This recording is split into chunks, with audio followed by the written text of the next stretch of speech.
சார்பில் மத நல்லிணக்க உறுதிமொழி ஏற்பு. இதில் நாடாளுமன்ற உறுப்பினர் கலாநிதி வீரசாமி கலந்து கொண்டார். வடசென்னை ஆர்.கே. நகர் தொகுதிக்குட்பட்ட வண்ணாரப்பேட்டை தபால் நிலையம் அருகே தமிழக முதல்வர் மு.க.ஸ்டாலின் மற்றும் இளைஞரணி செயலாளர், இளைஞர் நலன் மற்றும் விளையாட்டுத்துறை அமைச்சர் உதயநிதி ஸ்டாலின் ஆலோசனைப்படி சென்னை வடக்கு மாவட்ட செயலாளர் இளைய அருணா தலைமையில் வடசென்னை நாடாளுமன்ற உறுப்பினர் கலாநிதி வீரசாமி மற்றும் ஆர்.கே. நகர் சட்டமன்ற உறுப்பினர் ஜே. எபினேசர் ஆகியோர் முன்னிலையில் மத நல்லிணக்க உறுதிமொழி ஏற்பு கூட்டம் நடைபெற்றது.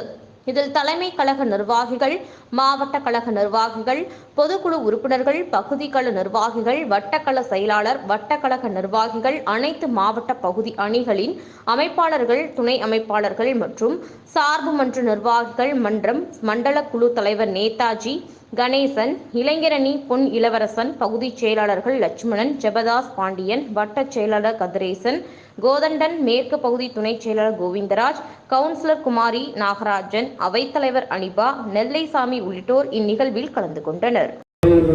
இங்கே அழைத்து சென்னையில் அவருடைய பிறந்த நாள் நிகழ்ச்சியாக நாம் அனைவரும் ஒன்றிணைந்து இந்த மதவாத சக்திகளை எதிர்க்க வேண்டும். நமக்கு இருக்கும் அடுத்த மிகப்பெரிய சவால் என்ன என்று பார்த்தால், யார் பிரதமராக வர வேண்டும் என்பது இல்லை, யார் பிரதமராக வரக்கூடாது, யார் இந்த நாட்டை மதத்தாலும் இனத்தாலும் பிரித்து வாழ்ந்து கொண்டிருக்கிறார்களோ அந்த சக்திகள் மீண்டும் வந்துவிடக் கூடாது என்பதற்காக முதலில் இந்த இந்தியா கூட்டணி என்பது அமைவதற்காக குரல் கொடுத்தவர் நமது மாண்புமிகு முதலமைச்சர் அவர்கள், கழக தலைவர் அவர்கள். தொடர்ந்து அவர் மேற்கொண்ட முயற்சியின் காரணமாக அடுத்தடுத்த கட்டங்களில் நமது இந்தியாவில் இருக்கும் அனைத்து எதிர்கட்சிகளும் ஒன்றிணைந்து இன்று பாஜக ஆட்சியில் இருக்கக்கூடாது என்ற ஒரே புள்ளியில் இன்று பயணம் செய்து கொண்டிருக்கிறோம். அதற்கு முக்கியமான நாள் இன்று மகாத்மா காந்தி அவர்கள் கோட்சே என்ற RSS கைகூலியால் சுட்டுக் கொல்லப்பட்ட நாள் ஆன இன்று அந்த மத நல்லிணக்கத்தை நாம்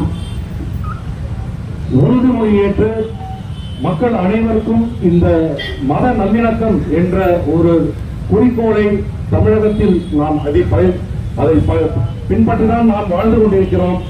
அதை முறியடிப்பதற்காக இன்று சக்திகள் முயற்சிக்கின்றன.